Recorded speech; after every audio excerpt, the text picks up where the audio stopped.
I host two podcasts. This one, The Overwhelmed Brain, which is all about navigating the many challenges that can show up in our lives, and Love and Abuse, which is about how to navigate difficult relationships. You know, relationships, the bigger challenges in our lives. Check out that show over at loveandabuse.com. Welcome to The Overwhelmed Brain, where you'll learn to make decisions that are right for you so that you can create the life you want now.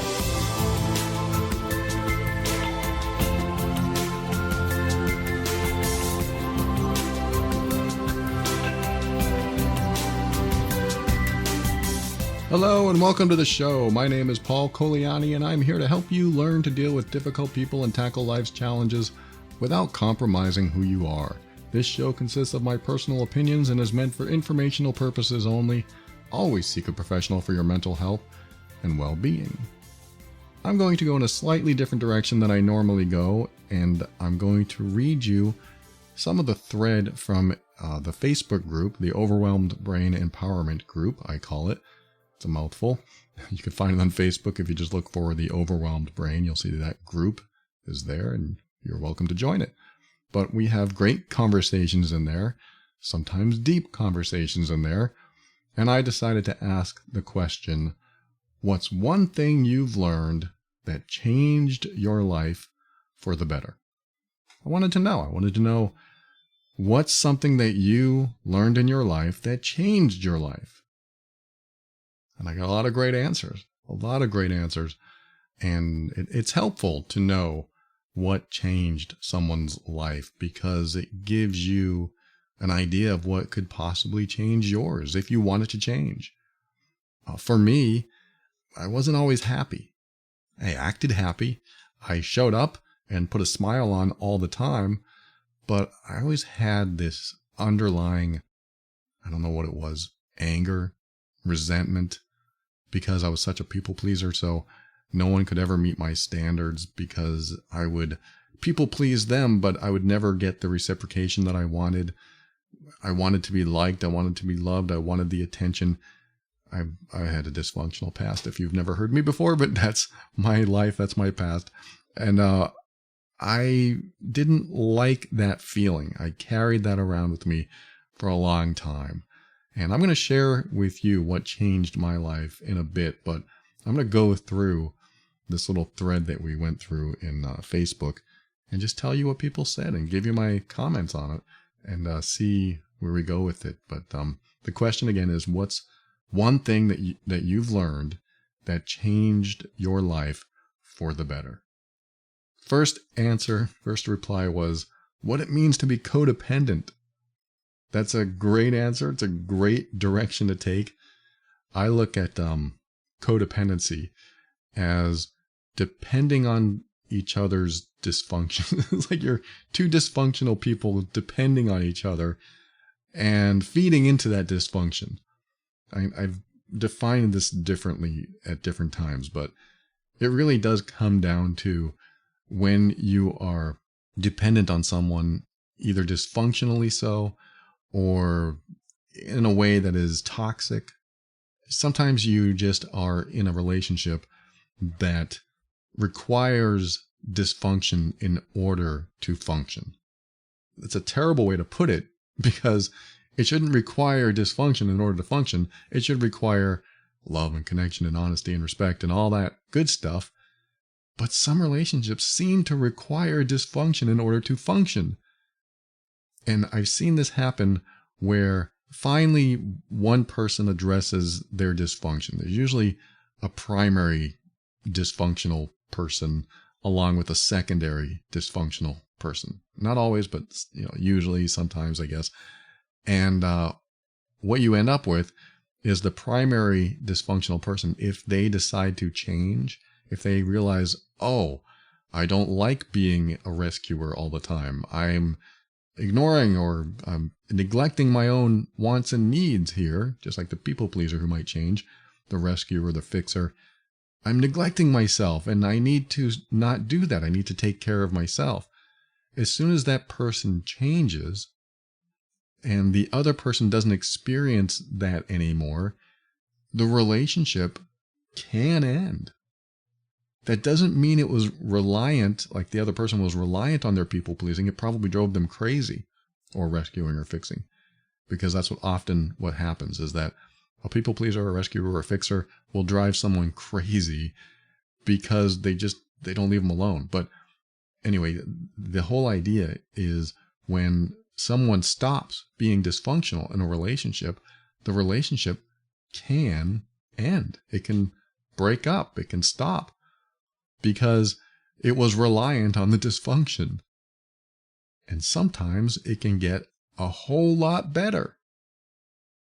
Either way, it's good to not rely on the dysfunction, because usually in a dysfunctional relationship, a codependent relationship, both people aren't happy. There's an attempt at happiness, but both people are usually not happy. So it's always good for one person to step back and say, okay, I'm not going to do this behavior anymore. And I'm not going to get into the totality of codependence. I actually created an episode a while back on codependence, and I'll talk about it again in the future, but I wanted to address that because that was the first answer, and I can't take too much time on every answer. There's a lot here, so I'm going to go to the next one. This person wrote the answer to the question, what's one thing you've learned that changed your life for the better? They put grieving I think they mean loving relationship for what I wanted it to be, accepting what it is in order to decide what I need in that relationship and what I need to change for myself. These are fantastic. I mean, this is just golden nuggets in this show today, because grieving a loving relationship for what I wanted it to be, that is choosing to accept that it didn't work and understanding what it could have been, it will never be. And when you have someone in your life and it doesn't work the way you want it to work and you end up breaking up, that is like a death. It's like a death. And that's what this person, at least this is my interpretation. It's grieving the death of the relationship that you thought you could have had. And I think grieving the end of a relationship is important. I think you do have to go through the stages of grieving when you lose somebody or a relationship that you love with somebody that you thought you were going to spend all your time with. There is a grieving process, I believe, that we need to go through so that we can experience the loss and get it out of our system. Because if we don't get it out of our system, we stay ruminating, we stay obsessed. We don't want to do that. And so this person wrote, accepting what it is in order to decide what I need in that relationship and what I need to change for myself. Really, really good way to put it. So thank you for sharing that. Everyone, thank you for sharing all of these. I didn't ask their permission to read these on the air, but I'm not reading their names, and I'm going to leave out very specific details so no one will know it's you. But I think everyone needs to hear this. Next person said, how to say no. How important is that? How to say no? Talk about people pleasing and codependence. I used to say yes to everything. Now I've learned to say no, and it feels so damn good. It feels really good. It's hard at first, but it feels really good. Because when you start honoring yourself, you are telling yourself that you are worthy of honoring. You are valuable. You are worthy in general. You are lovable. You are saying yes to yourself when you say no to someone else. And how good does it feel to say yes to yourself with something that you want? Something that you really want in your life or really care about, really value, to say yes. So how to say no? Great. Good one. The next one has some details in it that I'm going to leave out most of it and just say what they said changed their life is learning that other people's decisions are theirs. It's their choice. And more specifically, they were saying that this other person didn't want them to end the relationship, otherwise they'd hurt themselves.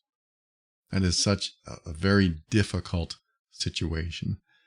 And this person learned it's not my responsibility. Your choice to do what you want to do are your choices.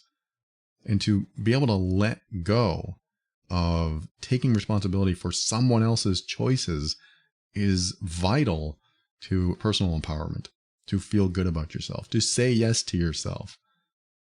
In fact, I have an episode in Love and Abuse over at loveandabuse.com on the person who threatens suicide if you leave them. So if you ever have to deal with that, or you've dealt with it, or you're dealing with it now, go over to loveandabuse.com and look for the word suicide or suicidal. I forget what I call it, but you'll find it. And it's a very important episode if you don't know what to do if somebody's doing that to you. So congratulations for this person who said, you know what? I'm not going to deal with this anymore. I'm taking my own path. I'm going to take responsibility for myself, and they have to take responsibility for themselves. There's nothing I can do about it. That's a very strong, courageous path to take. So thank you for sharing that. And the next one is, it's okay to say what's important to you. Speak up for yourself, and your feelings and thoughts matter. No doubt. Absolutely. Speak up for yourself. Stand up for yourself. Your feelings and your thoughts matter. Man, if you learn that, if you take that to heart and you value yourself that much, it's almost like saying, hey, self, hey, Paul, I respect you. And because I respect you, I'm going to treat you this way. I mean, this is sort of a personal perspective. This is how I see myself. Hey, Paul, I respect you. So I'm not going to put you in a position that compromises that. I'm not going to make you feel bad. I'm not going to put you in any terrible situations, or at least I'm going to try not to. And if you're in a terrible situation, I'm going to stand up for you. I'm going to make sure we get through this together.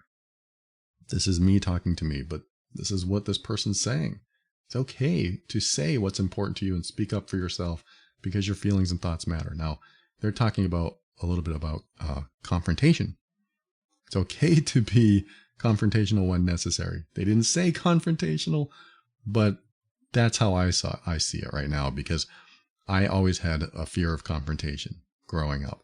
I never wanted to be confrontational until I decided one day to not be confrontational, but say what was on my mind, like they said, because I felt it was the right thing to do. And when I did that, man, did it feel like I was totally in alignment with who I was at the deepest level. It was scary, but it felt really good. And it's something that I said down the line here. I have these other replies that I'm going to read you in a moment, but this is very similar to my personal thoughts on what changed my life. And I'll get to that in a moment. This next person wrote, setting boundaries with people is not only okay, but necessary. 100%. 100%, because some people don't know your boundaries until you tell them. Or they know your boundaries, but they violate them anyway. Then what do? There has to be consequences. There has to be accountability. If you violate my boundaries, there will be a consequence. I'm not telling you this, but I'm saying this in general. If you're someone who's working on your personal boundaries, you have to kind of say that to yourself. If that person violates my boundaries, this will be the consequence. Without consequence, there is no learning. They will not learn, and they will do it again. People who don't have a consequence to violating your boundaries will violate your boundaries again. So that's a good one. Setting boundaries with people is not only okay, but necessary. In fact, I think that's mine. I'm going to scroll down to mine here. What did I say? Oh yeah, there it is. I said, like has been said in a few ways in this thread already, standing up for myself doesn't mean I'm standing up against someone else. So yes, we had one that said standing up for yourself, absolutely. And we had one that said boundaries, and I put those in the same category. What changed my life was learning that standing up for myself, speaking up for me, isn't about doing something against someone else. It's about honoring myself. It's about doing something for me. It is saying yes to me.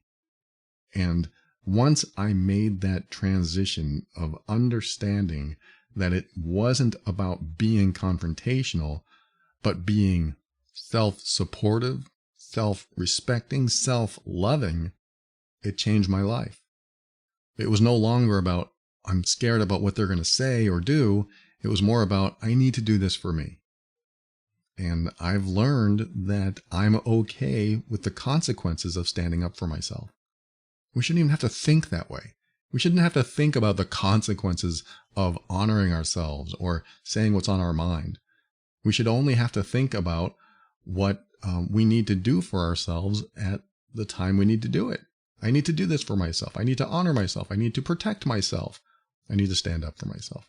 So it sounds like it's a common theme in this thread. I haven't read these over and over again to memorize them. So I'm just sharing my thoughts as we go. So let's go to the next one, which is learning to love myself. Perfect. Perfect little segue there. Absolutely. Learning to love myself. What does it mean to love yourself?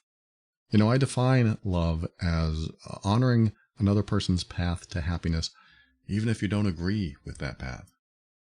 How would you apply that to yourself? I want to honor my path to happiness, even if I disagree with my own path. No, that doesn't work. But I am going to respect myself. I am going to stand up for myself. I am going to honor my boundaries. And this is where it might be a little scary for some people. I'm going to do all of this at risk. And this is how I see self-love, is that we stand up for ourselves, we honor ourselves, we take care of ourselves at the risk that it won't please others. And that's the challenge, right? We don't want to upset people. We want to try to keep the peace. You know, a lot of us, I definitely want to keep the peace. I don't want people being upset.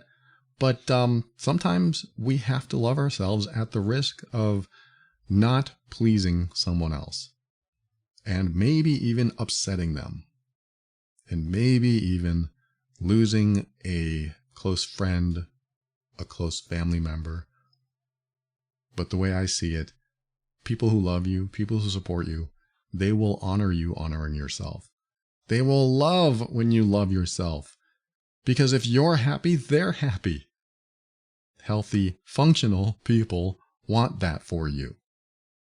Unhealthy, dysfunctional, and sometimes toxic, those kinds of people don't want you honoring yourself. They want to control you. They want to manipulate you. They want you where they want you so that their life is easier and happier.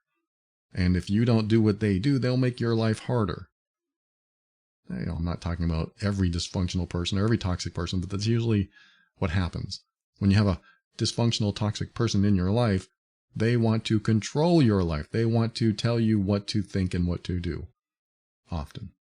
So hopefully you don't have anybody like that in your life. But if you do, keep listening to this list. I mean, this is a very empowering list. I'm going to go on to the next one, which is learning to let go. This is what changed this person's life. They learned to let go. That is a loaded comment right there. Let go of what? Doesn't matter. I think when we have attachments, emotional attachments, and we have trouble letting them go when they're not in our lives anymore, and we get a negative feeling about it, like I feel awful every time I think about that, or I feel angry every time I think about that. It's sort of a forgiveness process, though I talk about forgiveness in other episodes, and forgiveness isn't necessarily seeking it or forgiving someone else. In my personal viewpoint, forgiveness is forgiving yourself a break for how you showed up back then. And in fact, I think somebody else said that to me in another thread. It wasn't in this one, but they said, I really appreciated when you said that, because that helps me let go. It helps me let go. It helps me move on. I'm going to give myself a break, or forgive myself a break. I put that little creative spin on it. It's memorable. And when I say that, I'm going to forgive myself a break for how I showed up back then, because I'm maybe blaming myself for how I showed up. I'm saying things about myself. I'm putting myself down. I should have done better. I shouldn't have fallen for their lies or their deception. Sometimes we blame ourselves when somebody else did something to us, which is why I say, forgive yourself. That's where forgiveness is. And forgive yourself a break, because you didn't know then what you know now. And there's no way you could have made better decisions because you didn't know. And now you know. So that wasn't who you are today. That was who you were. So forgive yourself a break. You can move on from this. And this person said they learned to let go.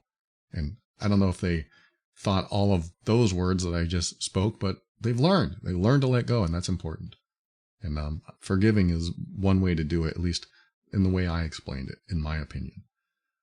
Another person wrote, pain is a part of life, and hiding from it is a waste of time. I can either hurt from sitting still and rotting while preventing possible injury, or I can hurt from moving and growing, risking being injured. Oh, right in alignment with what we just talked about. And they said, I'm not done yet. I'm not done growing, and I'm not done discovering and learning. Well said. Beautiful. I love the way they put it. Pain is a part of life. Absolutely. That's like a Buddhist concept. Life is suffering. I don't like that Buddhist. I don't like that. I don't want there to be suffering. But I look at the suffering I've done in my life and realize, wow, without that suffering, where would I be today? What would I have learned? Without that suffering, I wouldn't be with this wonderful person I'm with today. I wouldn't be in this wonderful position I'm in today. And some people might be listening saying, I'm in the worst position possible. I am suffering. And you're going to learn. You're going to take what you're learning now into the future, into something better. But what does that require? That might require honoring yourself. That might require standing up for yourself. That might require taking steps at a risk, just like what this person said. I can either hurt from sitting still and rotting while preventing possible injury, or I can hurt from moving and growing, risking being injured, but at least I'm going in the right direction. They didn't say that part, but I'm saying this part.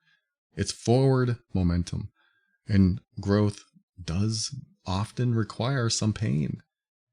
Growth requires some pain. I don't like it either, but that's how it is. And some of the most painful stuff in my life has given me some of the most amazing gifts. And that's how I see them. And that's sometimes what you need to do. You see these painful events in your life and call them gifts. They may not be gifts. I know some things are absolutely not seen as gifts, but a lot of the stuff that happens to us can be seen as a gift so that we can learn from them and improve our lives. Because that's what gifts do. They improve our lives. Or at least that's what they're supposed to do. All right. The next one is, I have the final say for my life. No one else can make my decisions for me. I get to choose, and the final choice rests with me. That is conviction right there. That is somebody standing up saying, this is what I want, and this is what I'm going to do. If you don't like it, I'm sorry. There's nothing well, they don't say I'm sorry. I'm saying I'm sorry. They probably say TS. Tough stuff. You're not going to stop me from what I want to do. So I'm making some assumptions here about how they're coming across. But to me, that sounds very, very empowering. The way they're saying it sounds like somebody who knows what they want. And I'm just going to fill in some gaps here and say, you know what? If you love me, you'll honor me doing this, and I'm going to love you right back. Because people who honor you, honoring yourself, are the kind of people that you want to be around. And so this person says, look, I have the final say for my life. You can't tell me what to do. You can't make decisions for me. I get to choose, and the final choice rests with me. That's conviction. I don't care what you think. This is what I'm going to do. Or maybe you do care, but it's a very much, I love myself this much. And this is what I'm going to do. And I fill in the blanks that maybe they believe or not, but my belief is that when you do that, it's like honoring yourself with love for others. Again, I don't know if that's where they are, but this is where I go with it. You stand up for yourself, you honor yourself, and you can also love others while you do it. You know what? I love you, and this is what I'm going to do. It's not against you, it's for me. So I love that one. Thank you for sharing that. Next one is, I learn to apologize even when it's hard, to take responsibility and to accept other people's feelings as their own and not mine. I'm still learning how to say no. So yes, learn to apologize. That's a huge one. That was a huge one for me, because when you apologize, I mean, this is what I do when my fiance, Asha, and I are having an argument. If we have an argument, thankfully rare, but it happens, apologizing is a way to show that you actually care. It's a way to show that you don't want there to be any tension between you. You don't want there to be this big elephant in the room between you. And you are willing to take responsibility for what you said and what you did. And apologizing says, I am giving you my heart. I am letting you hold my heart in your hand. I am humbly kneeling before you and sharing my very vulnerable thoughts and emotions. And doing that gives them an opportunity to do the same thing or stay angry or upset or whatever. But what you're doing is letting them know that you care and that you didn't mean harm, or if you did, either way you regret it and you don't want to cause harm to them. You don't want them to feel bad. You don't want them to walk away believing that you believe that they're a bad person. It's really taking a huge step into vulnerability, which shows the other person that you care about the relationship enough to be vulnerable with them, which gives them, quite frankly, an opportunity to attack you back. If you apologize to someone, it's their opportunity to either attack, apologize back, accept your apology, forgive you, or ignore it or whatever. It's open season. Anything could happen.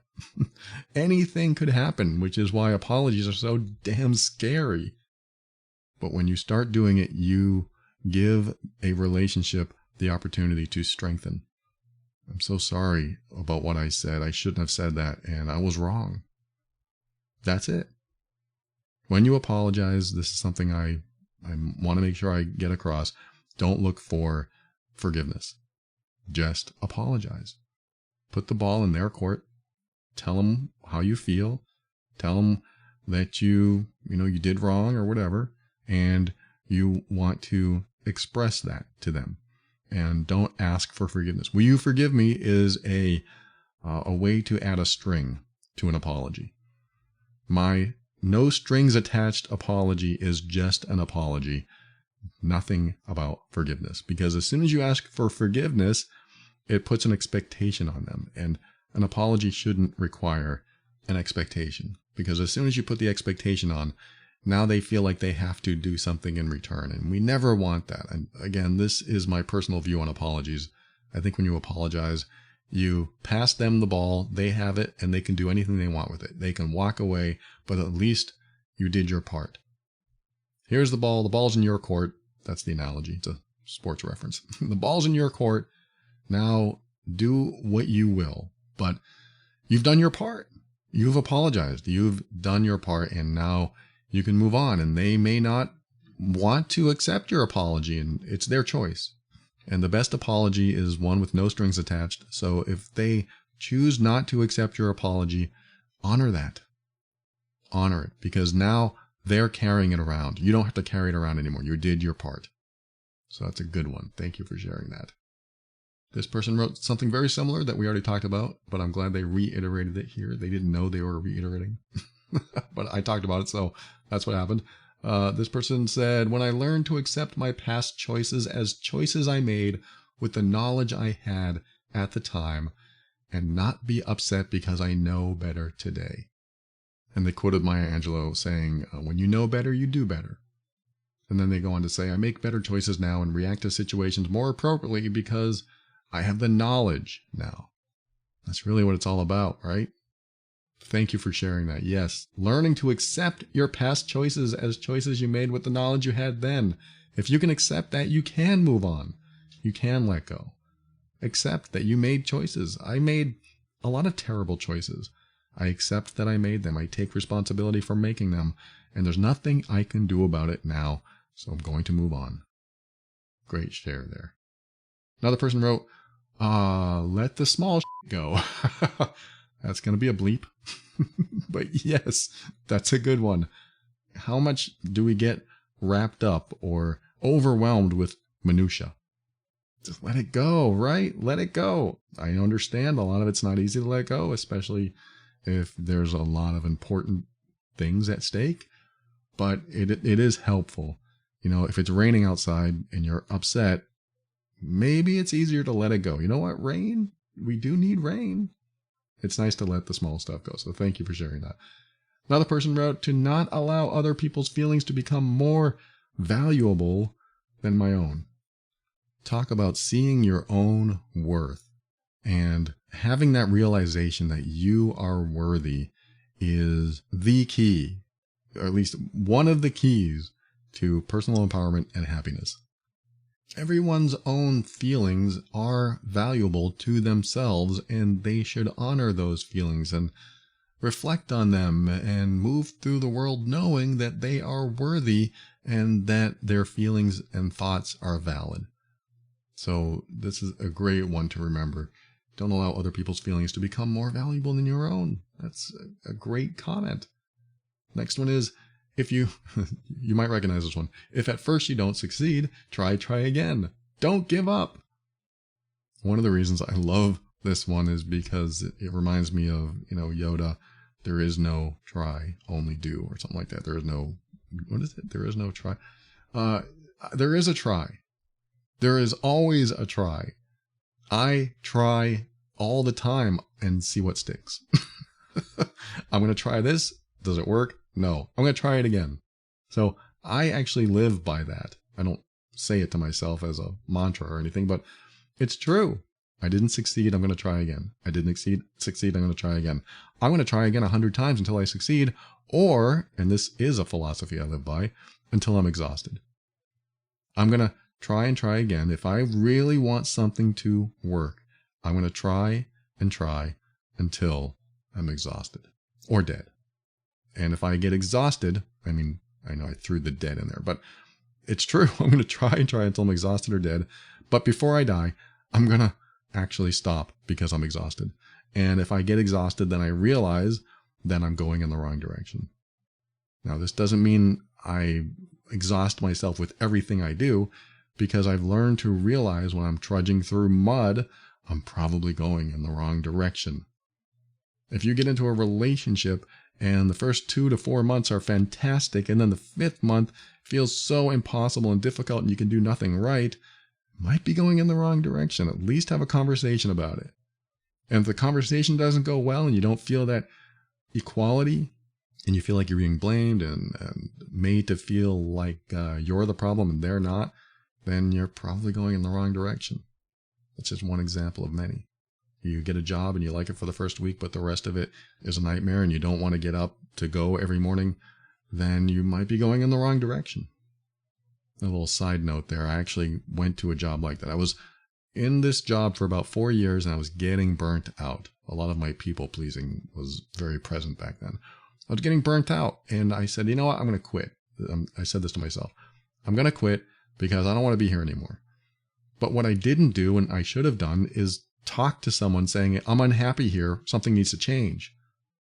This is one of those things, honoring yourself, standing up for yourself, telling yourself that you're worth standing up for and speaking up for.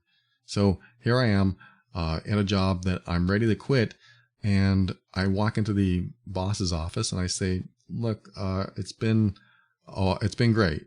I forget what I said. And I am leaving. I'm going to quit. And he asked me a question I did not expect. He said, or he asked, is there anything we can do to make you stay? And that blew my mind. I thought, wait, I have options? There's an option that could change my position in some way, or make me happier in some way, or make me more comfortable. I didn't even know that existed. But I had already committed, and I just said, no, there's nothing that you can say. I'm ready to go. But that has stuck with me ever since, and I realized I didn't even ask for what I wanted. I was overwhelmed. I was stressed. I had no resource, or little resources. I had little help. And I said, I don't want to do this anymore. And I just went with that. I don't want to do this anymore. What I should have done is said, look, I'm overwhelmed here. You need to help.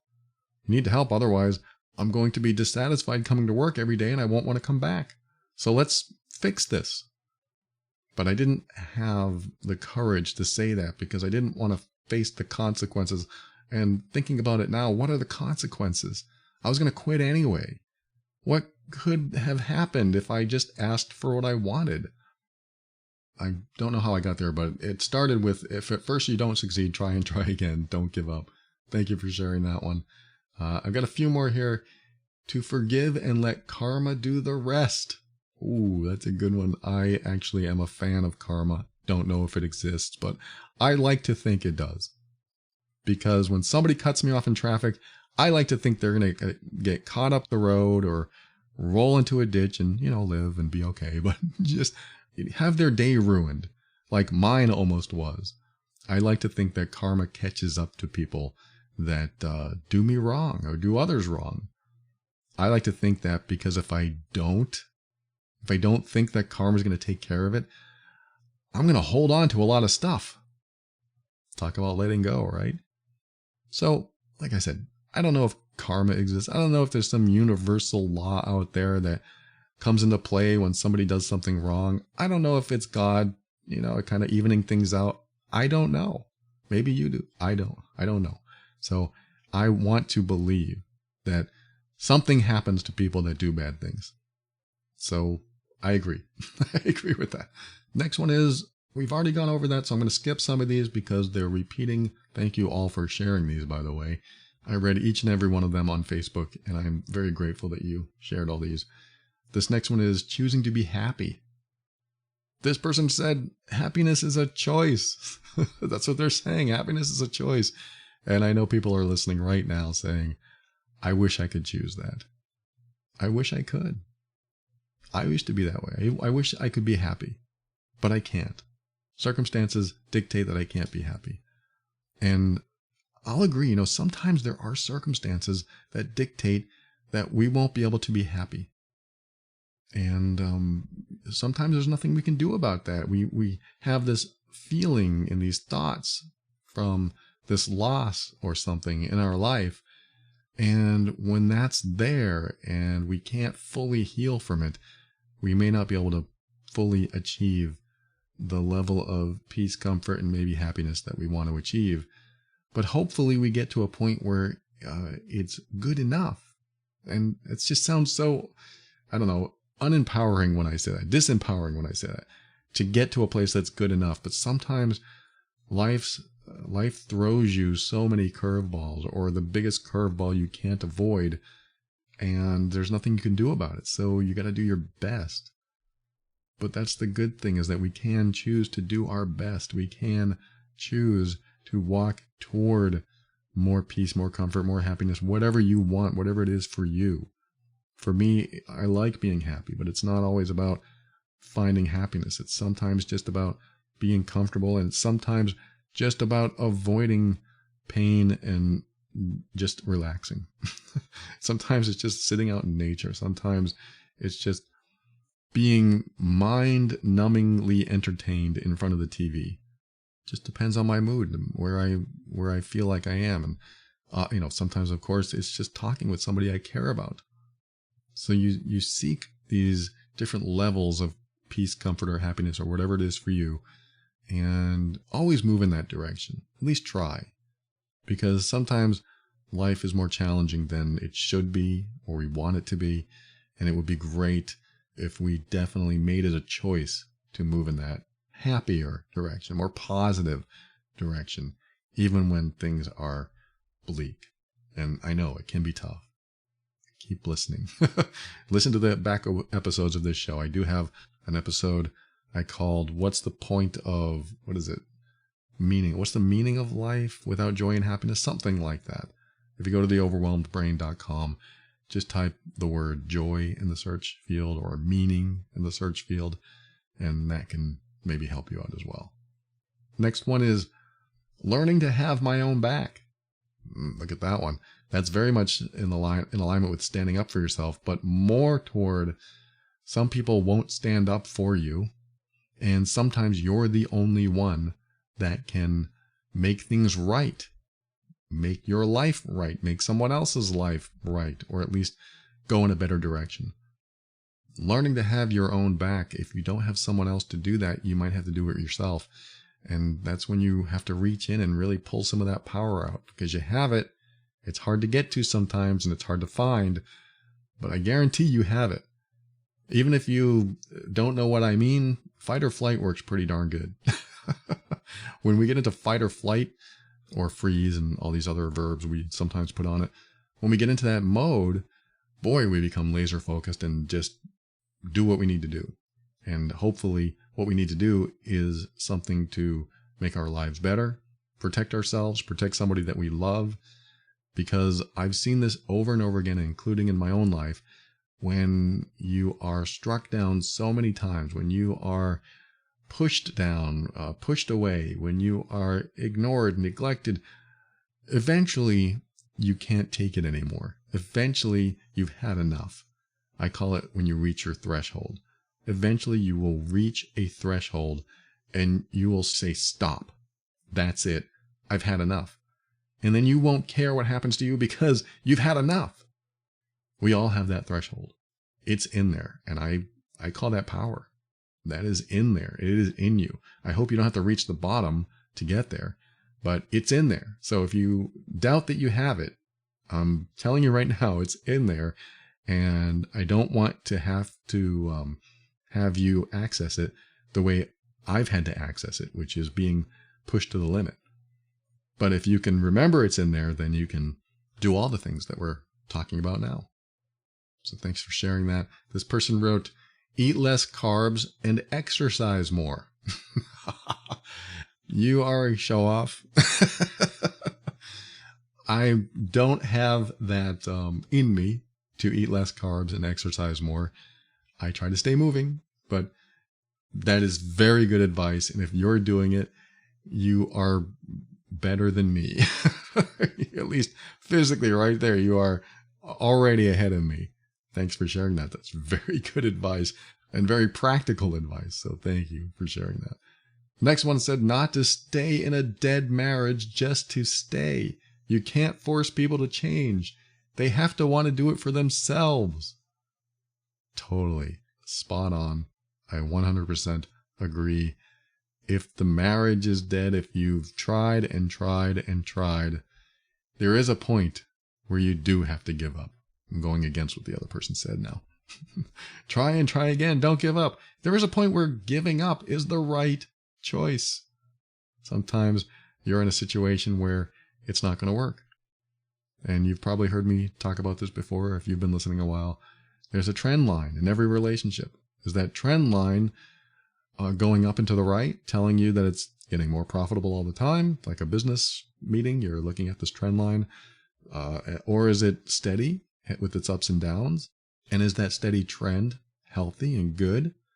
And if that's okay, if you're okay with that trend, that's not a dead marriage, that's not a dead relationship. But what if it's really high up and down? Like what if it goes up and then it stays down for a long time, and then it goes up and then it stays down for a long time? Or if it's going down to the right? That's how I look at things, is that how has it been? Because how it's been will be how it will be. If the trend line has been down and steady, it will be down and steady. If it has been going down and to the right, it will continue going down and to the right. So you just have to take that factor that in so you understand what you're going to expect tomorrow. Because that's how we predict the future, even though the future is not predictable. Some of it might be, but the sun rises tomorrow. But let's just say that this is how we predict the future in our relationships. If the trend line has been down and steady or going down and to the right, that's what you're going to get. And if you're wrong, great, things can change, but you just have to go with what you've seen already. So thank you for sharing that. Next one is the one thing that changed this person's life for the better is the lessons in chapter 5 of A New Earth, The Pain Body. I believe you're talking about Eckhart Tolle's book. I think I read the audiobook or listened to the audiobook on that. And it's been so long, I forget what he said about the pain body. But if you have never heard of Eckhart Tolle, I personally like him. Some people don't. Some people think he's not the greatest thing since sliced bread, but I actually like him. I used to listen to him all the time because he's very meditative and he's very wise and he's all about the present moment, and he knows how to get you there. So I do remember that book being very good. So that's a great suggestion. Thank you for sharing that. It changed your life. I'm curious what changed your life about that. You'll have to update me. The next one is, they wrote some stuff that I've already said, but I'm going to read the very last comment here. It was, control is the opposite of love. Control is the opposite of love, because if you love someone, what do? You set them free. And if they come back, the whole saying, if you set them free, if they come back, they loved you. If they didn't, they never did, but that's not always true either. Actually, I just realized now. That's not always true. If they don't come back, they never did. That's actually pretty awful. I never thought of it. But if you set someone free, that doesn't mean if they don't come back, they never loved you. It just means they've moved on. It just means they may have never loved you, but that's, oh, wow. You just open up a can of worms there. I never thought about this, but, if you set them free and they come back, that is, the opposite of control, right? That's where I'm going with this. Let's just keep it there. We won't entertain the idea if they don't come back, they never loved you. That's just not true. It's not always true. I've set people free and they've not come back. That's even not a good way to put it, setting them free, but it's the opposite of control, right? I'm not even going to visit that anymore. That is just something I'm going to have to think about, come back to another show on. Thank you for sharing that. You've really opened up Pandora's box there.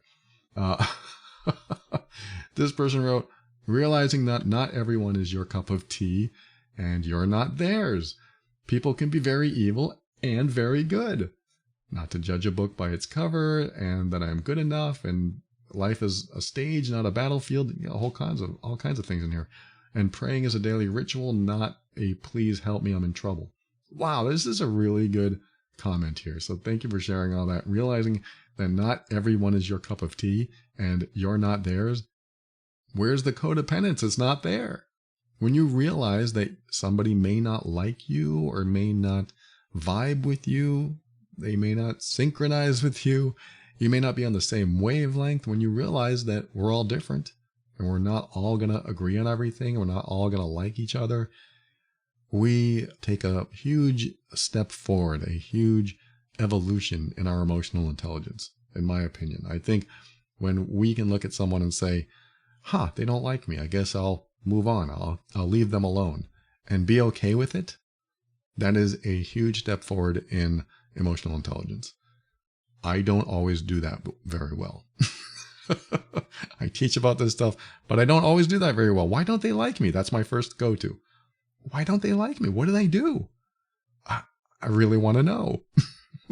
I don't pursue it, but it does pick at my brain. It just sits up there and makes me wonder. I wonder why they didn't like me. But I have come to a place where it's a lot easier on my psyche and my emotional state if I don't ponder and ruminate on it. They don't like me. Guess I'll move on. So it's a healthier place to be.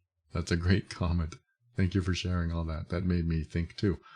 The next one is, life is seasonal. Everyone and everything is temporary. Accepting this fact is the key to managing the changes in your life, because nothing lasts forever.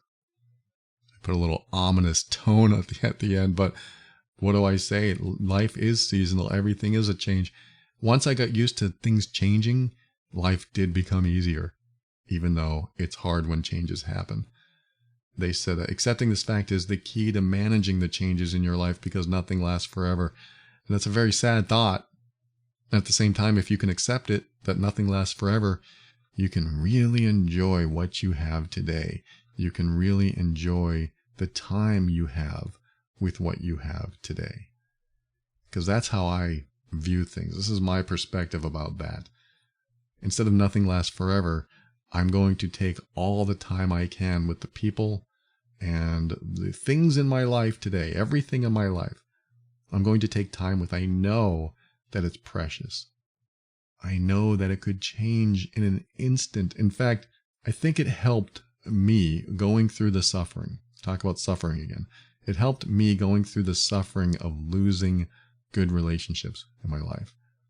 I destroyed many good relationships in my life because of how I used to be.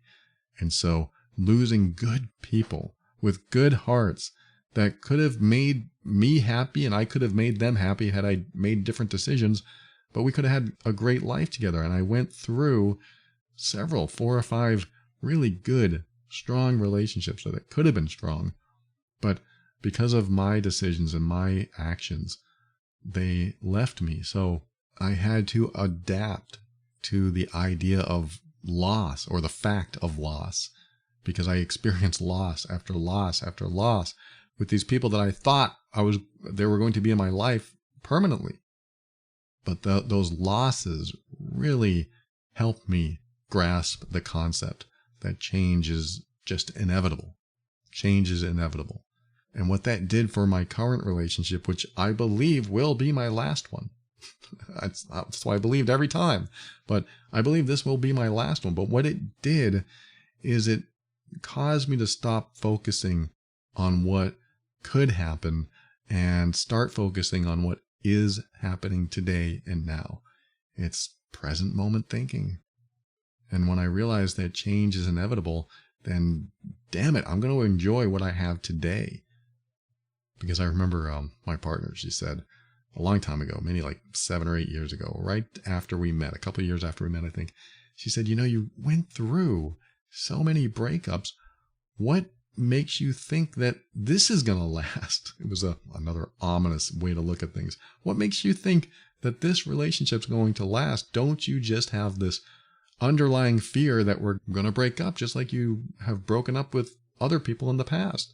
Doesn't that thought just continue to roll around in your mind? And I said, it could, absolutely. We could break up. This relationship could fail. But I don't think about that because I've learned to embrace what I have today. And if it does fail, then I know that I've put all my effort into it. I invested all of myself into it. So if it does happen to change or end, at least I was there. I was present. I was with you. And I was fully into it. I was all in. And that's my viewpoint today. That's my philosophy. That's how I live. Is I'm all in. I'm here. I'm now. Because yes, it could end. It sucks. I don't want it to, but it could. And because of that, I mean, that's not the only reason I'm doing this, but that's one possibility. That's one possible outcome of this relationship. So I'm going to put all of myself in and love you and care about you and care for you as much as I can, as much as you'll let me, and just be totally present with you. And that has changed my entire perception. So this is how I live. I do it because I know it could change. So I want to enjoy it all I can while I got it, because what I got is great. And I don't want to let a moment go by thinking about some future that may or may not ever exist. That's what causes anxiety. So that's why I do it. Now, we're running low on time, so I'm going to finish with one more, which I think is a great way to finish this. Again, thank you for everyone in the Facebook group for writing all these, and I'm sorry if I didn't read yours, but I'm so glad that you contributed to this episode, to this thread in Facebook and such. The last one is, I've learned that I matter. I'm good enough. In fact, I might be overqualified. That's my favorite right there, because talk about a perfect way to validate yourself, self-validation. And I'm just going to say this. There is nothing wrong with vanity when it comes to self-validation. Let me leave it with that. Nothing wrong with vanity when it comes to self-validation, because you are worthy. You are significant. You are important. You are lovable, and never let anyone make you think otherwise of yourself. Thank you for joining me today. I appreciate you, and thanks for listening to another episode of The Overwhelmed Brain. I want to thank the patrons of the week, Heather, Brad, Ashley, Stephen, Paige, Brian, and Winnie. Very grateful for your financial support. I read new names every week, and anyone that supports the show financially, I give them an extra special thanks on the show, and I am very, very grateful for all of you. And if you value this show and you want to give back, head over to moretob.com, and there are options to do that. Thank you again, patrons. I appreciate you too. And for a show on how to deal with difficult relationships, visit loveandabuse.com. And if you know you're the difficult one in the relationship, I have a robust, very effective program called healedbeing.com that will help you with that. And thanks to Kevin McLeod of Incompetech.com for some of the music transitions in The Overwhelmed Brain. And to end the show, my final thoughts, I'm going to add one more answer to that question. One thing that you learned that changed your life for the better. And for me, it was expressing myself, expressing the deeper stuff going on inside of me, admitting the deeper stuff going on inside of me, admitting my guilt, my shame, my fears, my embarrassments. I've been doing this show for 10 years, and you've heard probably, I would say 99% of what has gone on in my life. I hope that's not boring to you, but it has been healing for me. And I hope it has opened the door for you to be able to express yourself if you haven't been able to do that. Because if I can come on the air and be vulnerable to the world, who can you be vulnerable to? Name one person. And if you don't have that one person, find them. Because it is so helpful to just get it off your chest and express freely. Because once you're able to get it out, it no longer resides in your system and it's no longer repressed. You know, I'm talking about the problems and the old stuff that has happened to us. And I'm not saying you have to talk about everything that's ever happened to you. I don't do that. I don't talk about everything that's ever happened to me or every thought I've had. Some things are sacred. Some things are mine. Some things will stay mine. And maybe someday a computer will extract them from my bones in the future. I hope not, but that could happen. But let's just stick to this concept of being able to express what's going on inside of you so that you don't have to hold on to it. So if you're holding on to any negativity, anything that really bothers you, it does help to get it out. And if you have someone that you trust that you can speak to, that is a good way to do it. Or maybe just writing about it. Some people have told me they're able to release a lot by writing about it. And another thing that I've done many times is visualize the person I want to talk to, yell at, beat up in my mind, and do anything I want, say anything I want, just to get it out of my system. It's a visualization process that helps you connect with that deeper stuff inside you, just to pull it out and give it a voice and give it some freedom, give it some air. And sometimes that's all you need. Sometimes you need more. Sometimes you need a lot more.